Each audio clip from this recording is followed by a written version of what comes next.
Greetings, Astro Darlings, and welcome to the Golden Astrologer Podcast. Today is Sunday, December 31st in the year 2023, and it is the last day of 2023.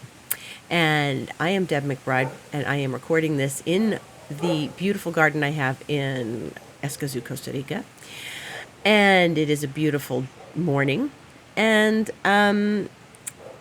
it's the last day of 2023, and that makes this the last podcast of 2023.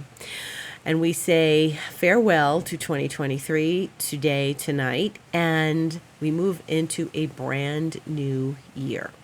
So I have a masterclass that I did a couple of weeks ago that is all about 2024. And, if you want to hear me make a prediction and then have an earthquake hit immediately afterwards, then you are welcome to purchase this masterclass and enjoy what I have to say and the moment when the earthquake hits.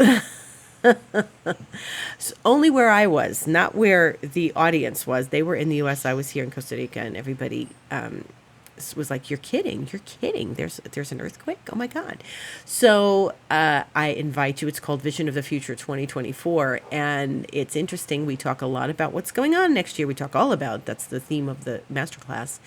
So I invite you to purchase that. If you'd like to purchase it, you can contact me, Deb at debmcbride.com or info@goldenastrologer.com, and connect with me about how to purchase it. It is only $55. It runs about almost 2 hours. So you get your money's worth. It's lots of value, lots of discussion, lots of my describing next year, and I'm actually excited about next year.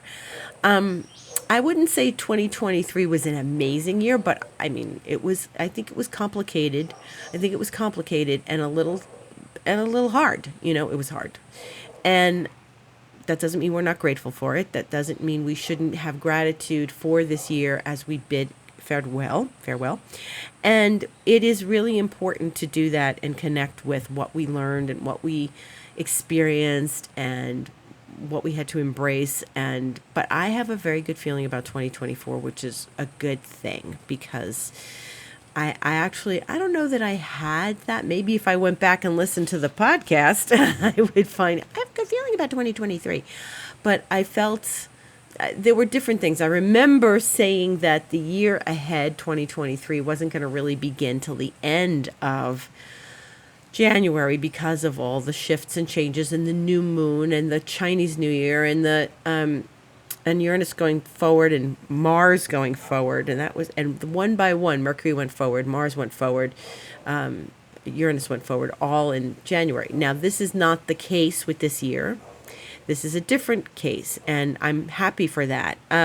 Because already we are seeing a big push forward, as I have described in previous podcasts, as Jupiter has gone direct. And Jupiter went direct last night at 9:40 p.m. Eastern Time. So if you are in a different location, say Europe or Australia, for example, then you experienced Jupiter going direct earlier yesterday. And I experienced it going direct at 8:40 p.m. But anyway, Jupiter is now direct, and this is really, really good.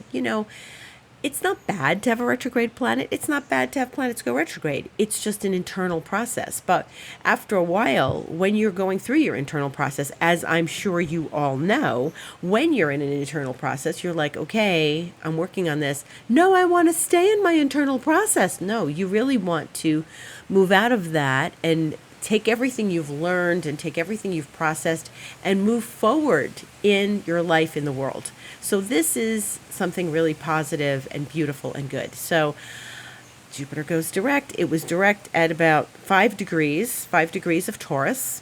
And that's a good thing because Taurus is where it's going to be meeting Uranus in April. And it's going to start meeting it earlier. Right now, and as I've said before, because Jupiter has gone direct, Jupiter is now getting ready to meet Uranus. So its goal is I'm getting ready to travel through the rest of Taurus. It's stationed at 15 degrees of Taurus, right in the middle of the sign, which is also the cardinal axis. 15 degrees fixed is the cardinal axis. And we re-experienced what we had been through in like the second half of this year. And then now it's gone direct, and it's going to start going past its shadow, past 15 degrees Taurus, not right away, but in a couple of months. And then it's going to meet up with Uranus in April. So Uranus will go direct on the 28th of January, and the two of them are going to do this dovetail. They're going to connect. They're going to go in this conjunction. We're going to start feeling it. I think we're going to feel it already because of Jupiter going direct, and then we're going to feel it get, expanded and trumped up and all because of, Uranus going direct at the end of January in a month.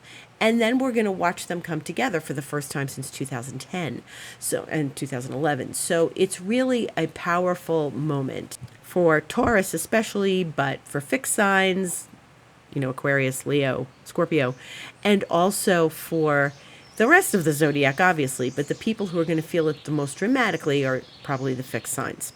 It's going to be smooth for the earth signs Virgo and Capricorn because they're in a smooth relationship to Taurus. But it's a moment. It's in your chart somewhere. I talk about this on the masterclass, Vision of the Future. And, again, I suggest you take a look at that. You receive it and take a look at that because it's going to help you assimilate these energies. It's a big moment. Okay, we're going to talk more about that as the year comes along and we start to feel what those energies are like. So Jupiter is direct, and in this moment, there is a little kerfuffle with Venus, the Moon, and Saturn. So in the elements of Jupiter going direct and that feeling of Jupiter going direct, we have yes, Jupiter's going direct, and it's powerful and it's positive and it's energetic, and it's going to take a little while to get past that station, a couple of days or so. But in the meantime, the moon is in Virgo. It is opposing Saturn, and it's squaring Venus, and Venus and Saturn come to an exact square tomorrow. So this is one of the first aspects of the new year. Okay, and so it's a little bit emotionally stressful. Nobody wants a Venus Saturn square on New Year's Eve because it's meh. It sort of dampens the party. But Venus is in Sagittarius, and that elevates the mood a little bit. So she'll find some humor, she'll find some bodiness, she'll find her fire, and, maintain a respectful relationship with Saturn. Okay. We've got 3 planets in Sagittarius: Venus, Mercury, and Mars, and they've all gone through their thing with Saturn as they in the last few months as they approach the early part of Sagittarius. But Venus is newly in Sagittarius, and so she's squaring Saturn, and the moon is there, and it's sort of triggering all of this. So if you feel a little oh no, people aren't coming to our party, or oh, that party was a bummer, or and if you feel like staying home, do it. Don't do anything that doesn't feel right. And I'm a big proponent of listen to yourself, listen to your heart, listen to what your body wants, and do the things that your body really needs and wants and what you feel. And that's what we want to do. We want to feel into the new year. How do you want to feel in the new year? And how do you want to start this new year? So, don't get into arguments with friends. Don't go out and have a drunken argument with a friend tonight. Don't feel like you are in some sticky situation with people. Just kind of keep it low, and keep yourself in a good place. I think Saturn helps right now with 3 planets in Sagittarius. Venus squaring Saturn kind of helps things a little bit stay mellow and not get out of control. So maybe before anyone gets out of control, there's always going to be people out of control, but maybe they'll think twice before they get out of control. So I don't know where it is in your world. It could very well be, but Mars is with Mercury and Sagittarius, and they may be a little wild. Okay, so that T-square with the feminine planets to Saturn is asking us to honor the feminine energy, and we all have feminine energy, no matter who we are. People in general, above and beyond any sort of preferences, have feminine and masculine energy. So right now, the feminine is a little bit stressed. And so she may be pressured by Saturn to do when the feminine is supposed to step back and receive. And, it's not that she doesn't do, the feminine does, but we need to question the motives and question where we are right now emotionally before we step forward in anything. And if you are feeling a little blue right now, and that is often the case during New Year's Eve, people feel blue, that's okay. Just allow it to happen and allow yourself to be in a place of, allowing the blueness to move through you as you get through to the next step of the new year. Okay? I do have a good feeling about next year. And Mercury goes direct tomorrow, the 1st, at 10:08 p.m. Eastern Time. So that's going to be 9:08 p.m. my time. And this is a really good thing. This is great. Now Mercury is going direct, and this is what I mean about the push forward. Mercury, planet of communication, will be going direct in the sign that Jupiter rules. And so Jupiter went direct, Mercury's going direct, and this is a very good omen for the new year. We're stepping into it right away. And it will start to immediately become a productive year, because this week Mars goes into Capricorn on the morning of the 4th, which is Thursday. So when you get past the days of holiday and you start to move forward, Thursday, it's funny because it's towards the end of the week. And we're going into this first week of January tonight at midnight. But Mars is going to go into Capricorn, and it's exalted in Capricorn. So Mars likes to be in Capricorn. It likes to do that, focused, structured, hard work things. So if you're structuring your new year, you may even want to wait until everything goes direct and move into Thursday before you really start setting your plans ahead and setting your calendar for this new year. It's always confusing when the holidays are during the week. Always. Last Wednesday, right? So Christmas was Monday, Tuesday, Wednesday. I ran some errands. I was out, and I didn't know what day it was. And that was a nice day. That was the sun trine Jupiter. It was very lovely. And I had a good day running the errands I needed to run. And it was just funny because I'm getting emails from people and I'm like, wait a minute, what day is today? And I realized it's Wednesday, and it's not Saturday, Deb. And I'm not alone, because I saw a post on someone I follow on Instagram saying, if you need this, just know that today is Wednesday. And I'm like, yeah, I need this. I said, thanks. I needed that, because it was like such a confusing thing. And even on Christmas Day, we were out. We went out for the day, and we were up near the Poaz volcano, and it was brilliant and sunny and breezy and chilly up in the volcano region. And I said to my friend Monica, yes, today's Monday. She's like, today's Monday, because we were feeling like it was Sunday. But that's what happens when holidays fall on weekdays. So, by now we have to get used to it. We had a zany experience. It's always zany here. Where I live, it's always zany. Monica's mother, Giselle, was at her shop. She has an Indian shop close by here, and she was there with people in her shop till a little bit late on the day before Christmas Eve, and she came home to find something on the floor of her bedroom, and when she flicked the light on, it was the tail of an iguana. And she has her granddaughter moved with her husband to Austin, and her granddaughter left her two tuxedo twin cats here. I call them the tuxedo twins, and they ripped apart an iguana while Giselle was out all day. So she's like, great, where do I find the other half of the iguana? And after searching her house, it was in her closet, very much alive, without a tail. And the cats were going crazy, she said, and they wouldn't leave it alone. And she's like, all right, they're going to kill it. I'm going to bed. I'll deal with it tomorrow. She was exhausted. And this is what happens. I mean, we got a little jungle going on here. So, cats and iguanas don't necessarily mix. And I feel bad for the iguana, but I've had to learn that this is life here, and this is life in nature. And the cats must have dragged the iguana in. And so the iguana was very much alive all night, and the cats were so excited. They didn't let her sleep. They were jumping on her. They were jumping off. They were jumping on. They were really excited. And so she left word with Monica to please get someone to help get the iguana out of the house the next morning because it wasn't dead. And so she left to go back to her shop. And poor Monica had to go find the iguana in her mother's house, and it was in the closet hissing at her, like opening its mouth and hissing at her because it was terrified, the poor thing. But at least it was alive, and so she had to get her husband, Alejandro, to come and try to get the iguana, and they said it took them at least an hour, and after an hour they wanted to give up. They were just going to say, sorry, you have to live with this iguana.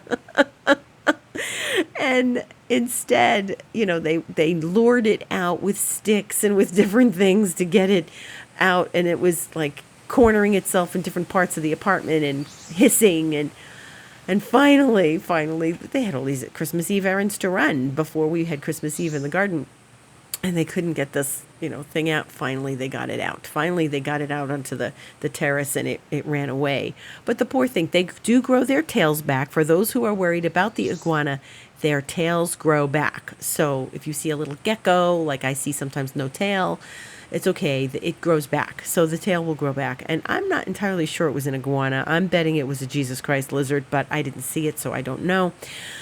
But cats, navigating cats. So yes, and navigating iguanas. So yeah, the poor thing, but it will be fine. It will be fine. So yes, this was one of those zany Christmas stories that we had this year at Dos Rios. And meanwhile, we are now going into this time of more Jupiter energy, more Mercury energy, and I think that's what set up our zany Christmas stories, all this stationing of things and starting to move forward, and high energy aspects we've had. But we do have a high energy aspect on Wednesday, the 3rd, with Venus and Jupiter. And this is that funny little aspect that I tell people, and it's not really funny for astrologers, but it's the inconjunct, and it's this 150-degree aspect where they're not in opposition, they're not in trine, but they are somewhere in between. And it's a little bit of a needling aspect of, as I've described here before. And Venus and Jupiter are in each other's signs. So this makes it particularly potent because they are in what we call a mutual reception. So Venus is the ruler of Taurus, and it rules Taurus and all things earthbound in beauty and sensuality, the way Taurus is, and money. And Jupiter in Taurus is about abundance and expansion of abundance. But Venus, that rules Taurus, is in Sagittarius, which is ruled by Jupiter. So this is a true mutual reception, and they are in aspect to one another. So they could be in mutual reception in each other's homes without talking to one another, but they are talking to one another. So Wednesday is going to be interestingly abundant, but also somewhat weird and uncomfortable. Like I said, it's a needling aspect. So they're not. It's not bad because these are the two benefics. Jupiter being the greater benefic, and they are connected to one another in this aspect. Now, again, I have actually a very good feeling about this, but it is also another one of those times you want to watch your wallet and your indulgence and your overindulgence, and just be present in this moment of enjoying the connection between these two planets. You'll feel this energetically. And energetically, it should be a very positive day, Wednesday, right? And it should feel somewhat, maybe you'll still get holiday visitors. Maybe it'll be like, oh, weird, the holiday's over, but people still want to visit, or I'm still hearing from people, or how interesting, like people are still calling and connecting with you. So this is something very positive, even though it's a weirdly positive energy. Let's put it that way, okay? And so use it to be creative. Use it to be, expanding your sense of abundance. Use it to be, empowered on a certain level. We want to start the year off in an empowered way, and don't let Venus and Saturn, which is going to happen on the 1st, get involved with that. Don't let Venus and Saturn dampen your sense of moving forward, okay? It's like moving forward with caution because of Venus and Saturn. But Jupiter has gone direct. Mercury is going direct. Remember, we're in this vibe of this nice, expansive moment forward. Okay. And Mercury is in Jupiter's sign. So there's a lot of connections between Mercury and Venus and Jupiter right now, which I feel is very, very positive and an optimistic feeling as we start the new year. So don't let Saturn get in the way. Saturn's just saying, be cautiously optimistic. Okay. That's really where we're at with this. Okay. So as we move into the new year, Mars likes being in Sag, where it is now. So like I said, we've got 3 planets in Sag, and then it really likes being in Capricorn. So we've got some good Mars energy for a while. So I like that. And as we step forward into the new year, know that we are going into some very big transformative energies. That Jupiter-Uranus is going to be transformative. That Pluto at the end of January, that's going to go into Aquarius for most of the year. So these are deeply positive, but also transformative. Okay. So, and you have to have, even if it's positive, you're building up to something positive. Positive energy doesn't just come out of nowhere. It comes from having made changes, opened doors, trusted and had faith, having faith. And Jupiter is the planet of faith. So there's lots of Jupiterian energy with us right now. Mars and Mercury are still very close together in Sag as I speak. Jupiter has moved forward. Venus is in Sag. All of this very Jupiterian energy greets us at this new year. We didn't have this last year, okay? We didn't begin 2023 with the same level of abundance and expansion and positivity that we're getting now. We had that more toward the Thanksgiving time at the end of 2022 because that's when Jupiter went direct and there was a new moon in Sag. So that's why we want to, take note of this and be grateful. Remember, when we're letting go of something and we're releasing, like this old year, sit back with yourself, reflect, and it's always reflection. There's always reflection at this time of year. Reflect on what you're grateful for this year, and that's always going to do you well. You're not, there are times when we say, this year, you're just grateful that it's over. Okay? Like I said last week, I'm not sorry to see 2023 go. I think it was complicated and hard, but I do feel better because I feel like we're starting on a really positive note. And this is different. We don't get to do this often. Sometimes things are hanging in the air that are complicated and stressful from the year before. When I began 2023, I lost a friend. One of my friends passed away that was in New York. And while it was still, like I said, the energies of 2022 were still upon us because things hadn't turned over yet, we are looking at, a more positive start to this new year. So yay for that. Excellent energies for that. On Saturday the 6th, which is the Epiphany, and I always like to keep the Christmas decorations up until, I don't really decorate anymore, but I like to keep the decorations up until the Epiphany. This is the day at 3:35 a.m. that the sun will square Chiron. Now, Chiron just went direct at Christmas too. And so this is actually, it highlights our wounds. It highlights things that we don't want to bring into this new year, like we can clear away. The sun is always warming. The sun is always a positive energy, and the sun is always healing. Okay, it does trigger things sometimes, but the sun is always a healing aspect. And so even though it's squaring Chiron, it's shedding some light on any wounds that we may want to clear away as we start this new year, and we want to release, and we want to have gratitude for 2023. So this is in this first week. When we move into next week, which we'll talk about on next week's podcast, we have a lot of energy going on because we got a new moon next week. We've got the sun trining Uranus. We've got Mercury squaring Neptune, and so lots of energy in that really getting into the second week of January. But let's just focus. Today's the 31st of December, and we are working towards this new, fresh start of Monday the 1st in a new year. So I absolutely believe we're going to have a different, exciting, powerful year. And as we close this year, just have the gratitude and thank the universe for the lessons you learned in this year, and be positive and grateful for everything that's happened. And connect to the new energies of the new year. Remember, how do you want to feel? How do you want to feel in this new year? What do you want to bring forward? And it's up to us. You know, a lot of times in the past, I have deferred to the universe. I say, well, whatever the universe wants for the new year. Yes, that's true. Like, don't go against nature. Don't say, I'm going to do this. You know, it's always, I was saying this on Instagram the other day. It's always about do. We're going to do, I'm going to do this. And this is where we sort of make the mistake, because doing is great. Don't get me wrong.